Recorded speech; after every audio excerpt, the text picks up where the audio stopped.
ঢাকা ভার্সিটির স্টুডেন্ট বলে কথা, এরকম ছেলে পেলের হাতে বুফে রেস্টুরেন্ট পড়লে কান দিয়ে ছেড়ে দিবে। भाई भाई अलग ही लेवल का बंदा था।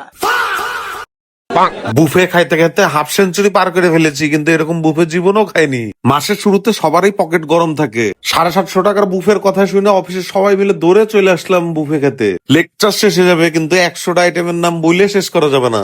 সি ফুড, গরু গোশ, মুরগির গোশ সব হিট হিট আইটেম রেখেছে। বিরিয়ানি, চিংড়ি, নান, বারবিকিউ সব আইটেম দেখছি রেখেছে। সব রাখবে ভালো কথা, তাই বলে ফুচকাও রাখতে হবে? এটা কোন কথা? এখন বলবো দুঃখের কথা, বুফে শুরু হয় 7টার সময়, আর আমরা গেলাম 7:30টার সময়। 30 মিনিটে হিট আইটেম গুলো সব সাইটে দিয়েছে। গরুর গোশ পড়ছে আর নাই। ঢাকা ভার্সিটির ছোট ভাইদের সাটা দেখে আমার জান্ডা ভরে গেল। এরকম ছেলেপেলের সাথে বুফে খাইতে গেলে আপনারও মধ্যে একটা স্পিড চলে আসবে। তালে এক প্লেট গোশ আমিও সাইড করে নিলাম। 750 টাকার বুফেতে 600 টাকার গোশই নিয়ে এনেছি।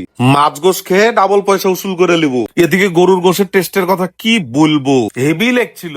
মাংসটা ঝাল মিডিয়াম লেভেলে ছিল, এর লেগে 60টা আরো সুবিধা হয়েছে। ভাত ছাড়া গোশ খাওয়ার কথা বুফে ছাড়া চিন্তা করা যায়? এদিকে আমার অফিসের সুজন ভাই হলো বুফের আরেক প্লেয়ার। আজকে বুফেতে সব এরকম প্লেয়ার পড়ার কারণে খেলা পুরো জমে দই। অফিসের আরো 2 কলিগ সাইফুল আর জহির সাইডে বসে থেকে শুধু সাইটছে। এদিকে নোমানের হাড় চুষা দেখে বুফের ম্যানেজারের জান শুকিয়ে গেছে। এদিকে অফিসে আরেক কলিগ ফরহাদ শুধু গোশ নিয়ে বসে আছে, দেখাচ্ছে কি করে ফুড ব্লগাররা খায়। ব্লগারের স্টাইল শেষে ফরহাদ নিজের স্টাইলে খাচ্ছে। কেউ ধরতে পারলে কমেন্ট করে বলবেন কি পার্থক্য ছিল। খাওয়ার ভিতরে একটু সালাদ না হলে হয়? কাঁঠাফল আর সালাদ সব মিলে 10টা আইটেম, না নিলে মন খারাপ করবে, এর লেগে এদের মনটাও ভালো করে দিলাম। এই ভাই দাঁড়ান, কতি যেছেন? খেলা কি এখানে শেষ নাকি?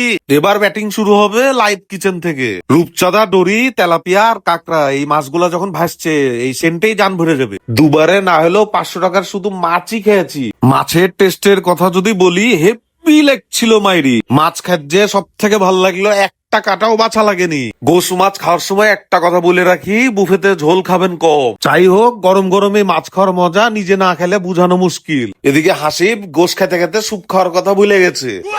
স্যুপ লাস্টে খেলো, স্যুপের টেস্ট কিন্তু 100তে 100। বড় ভাই এখনো 2 রাউন্ড বাকি, একটু ওয়েট করেন। মুগ ডালের এই পাপড় খেলে আপনার মাথা নষ্ট হয়ে যাবে। মুগ ডালের পাপড়ের টেস্ট এখনো মুখে লেগে আছে। তরমুজে ফ্রেশ জুস নিতে যেয়ে দেখা হয়ে গেল আবার ছোট ভাইদের সাথে। ছোট ভাইরা পুরা কাঁপিয়ে দিয়েছে, ম্যানেজার কাঁদছে। বাঁচতে পারলে ঢাকা ভার্সিটির ছোট ভাইদেরকে মেনশন দিয়ে রাখেন। এদিকে সুজন ভাইয়ের 6 নাম্বার রাউন্ড চলছে। বুফেতে এরকম প্লেয়ার আপনার সাথে থাকলে এমনি আপনার শরীরে হিট উঠে যাবে। লাস্ট রাউন্ড এবার আসবো ডেজার্টে। জান ভরে গেছে এই ডেজার্ট খেয়ে। কেক, ক্ষীর, পায়েস, ফালুদা, কাস্টার্ড, সেমাই সবই ছিল এখানে। আর পুডিংটা তো মাথা নষ্ট করা ছিল। দেখতে তো ভালো লাগছে